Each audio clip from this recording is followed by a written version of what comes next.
What's going on, guys? Jim here with Unplayable, and I have a video here today just talking about how to just do your best at the Star Wars Unlimited pre-release event. So this format is going to be a sealed event, which means when you get your product, you're going to open it up and you're going to have 6 packs of cards that you get to open for the first time ever, which is so exciting. You're also going to get a couple promo leaders, so you're going to get a Luke and a Vader card, which you can use in the pre-release event. So remember that you have a few more options for some leaders, which is pretty cool. So again, you're going to open these 6 cards or 6 packs and you're going to make the best deck that you can come up with. And so I just wanted to share just a few helpful tips and tricks for Star Wars Unlimited to really just do your best at this event and have a lot of fun doing so. So I have my top 5 tips for deck building and then my top 5 tips for how to play the game just as efficiently as you possibly can. So we're going to assume that you already know the at least baseline rules for Star Wars Unlimited. If you haven't checked those out yet, make sure you go onto Fantasy Flight Games website to look over those rules before you show up to the event, just so you know what you're doing. And also feel free to go check out one of the Learn to Play events that your local store is probably hosting. So for the deck building side of things,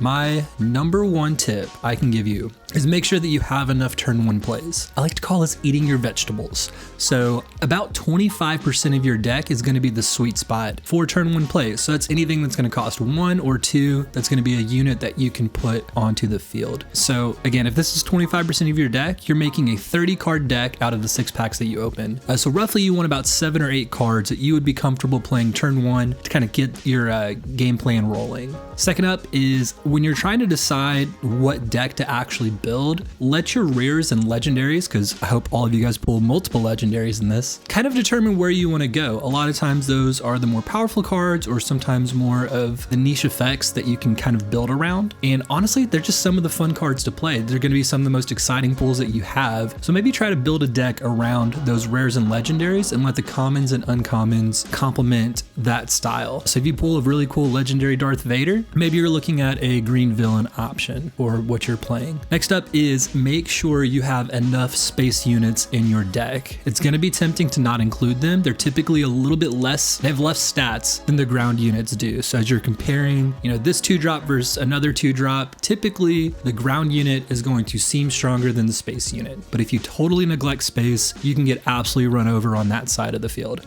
So I usually like to say roughly 6 or 7 cards that you can play in space with at least a couple that you could play turn 1 if needed. Nothing's worse than seeing a Green Squadron A-Wing come down over there on space and getting hit in the face for 3 damage every turn, and there's nothing you can do about it. The next tip is make sure to have enough removal. Removal really is so key to be making favorable trades in this game. Whether that's an Open Fire, which is a fantastic red aggression card, which is just a 3-cost, deal 4 damage to a unit. There's also plenty of options like Overwhelming Barrage, which is an absolute bomb in this game. If you're able to open up one of those, you probably want to play it. But removal really does help you come back, control the board. This game, especially in sealed right now, is all about that board control and finding the advantage there. And my last tip, just for the deck building side of things in particular, is don't be afraid to go out of aspect. Sometimes you're going to see a card and say, oh, paying an extra 2 probably isn't worth it. But the surprise factor really can come into play as you're playing some of these games. I remember the first sealed event that I was a part of, I actually pulled a legendary command, which is typically a 4-cost with 2 green aspects, and I had it in my deck playing for 6. So I was playing a Sabine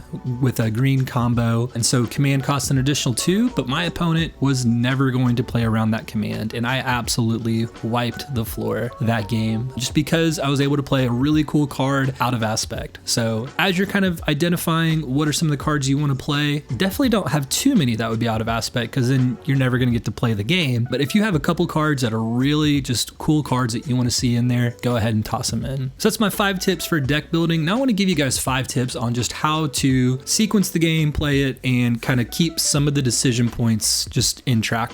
So especially once you get to the mid to late game, there's going to be a lot of decisions you can make. It's the first action on a turn. Usually what I like to recommend to players is if you can attack with a unit, do so. Your opponent is going to want to clear your board as much as possible. So especially if you can see like, oh, if they were to attack me, they would be getting a favorable trade. Go ahead and make the attack first, so that's a little bit less desirable for them to make that trade with you. You can get some really easy damage out of the way and really surprise your opponent there. So I usually like to say, if you have an option to attack first, typically the answer is go ahead and do it. Again, there's always exceptions to the rules. Prime example would be maybe you want to play that overwhelming barrage to buff that unit before you end up swinging in. And that's totally fine. There's going to be situations where attacking first doesn't make sense, but make sure that if you're not going to attack first, you can justify why you want to do that. And I kind of mentioned in the last one, but making favorable trades is how you're going to win this game. It can be tempting to see like, oh, my opponent only has, 12 health left. Let me just attack the base. But if clearing their board would just put you in a spot where there's nothing they could do to like overcome that advantage, make those trades, especially if it keeps your unit on the board and gets rid of one of theirs in a favorable way. So really focus on that first. Again, especially if you can kill their leader or another unit that's really scary, make sure to do so. Next one is the turn the leader comes out is so key in this game. So make sure that you're paying attention to what turn your leader comes out and what turn your opponent's leader comes out. So much of this game is this back and forth of like, when are you the aggressor? When are you the defender? So if your opponent's leader comes out before yours does, let's say there comes out with 5 resources, yours comes out with 7 because you're playing Vader, just make sure that you're able to handle that. Maybe hold back some of the removal because on that turn, they're going to pop off and it's going to take you a while to come back over that. So if you're trying to win the game and they're playing, an entire free 5-cost leader, you are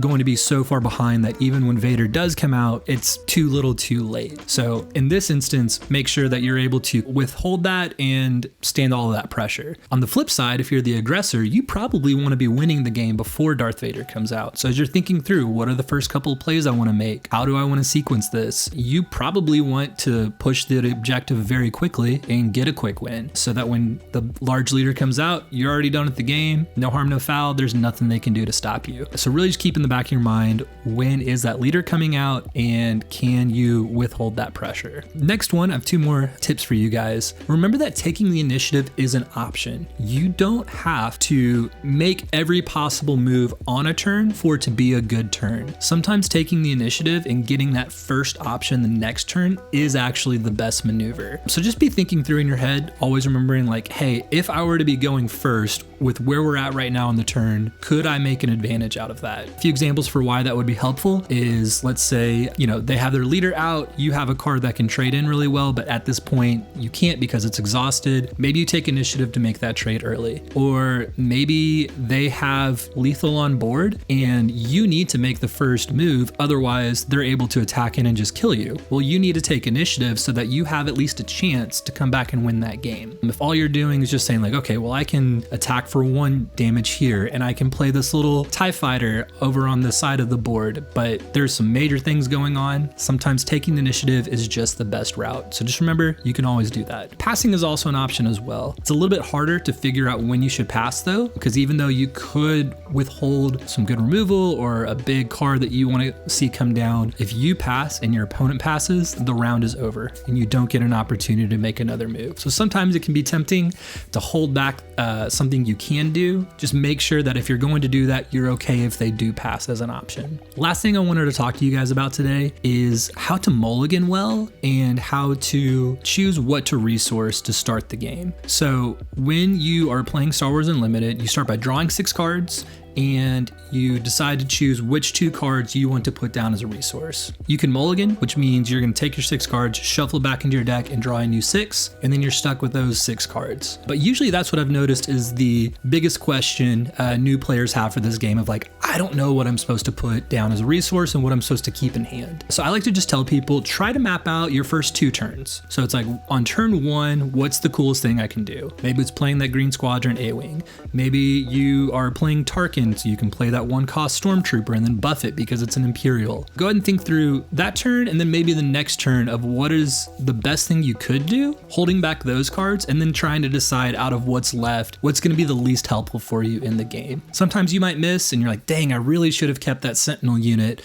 because they're blowing me out of the water in the space side. But that's where in this game, you're going to find a lot of ways that you're going to learn and develop your own strategy, especially as you're trying to figure out, what your win conditions, how like what are your blind spots and how do you overcome those. So it comes with a lot of practice, but like I said, try to map up those first 2 turns and then get a good feel for what's going on from there. And other than that, just have a lot of fun with these pre-release events. Guys, you're not playing for I gotta go 3-0 and just really like assert my dominance over my local community. For a lot of you guys, this is gonna be your first time just holding the Star Wars Unlimited cards in your hands, seeing those hyperspace cards, hopefully getting a showcase that you guys get to show off to your friends and get to enjoy. So just make sure you're having fun with it. If we're taking this part of the game too seriously, what are we doing? This is a good opportunity to build up that local community, have a lot of fun with some friends, and just really get to enjoy this game. It's one that I love so much. I'm so excited for you guys to get to try it out as well. So yeah, let me know some of your favorite plays come pre-release time, and look forward to seeing you all in the next video. Peace.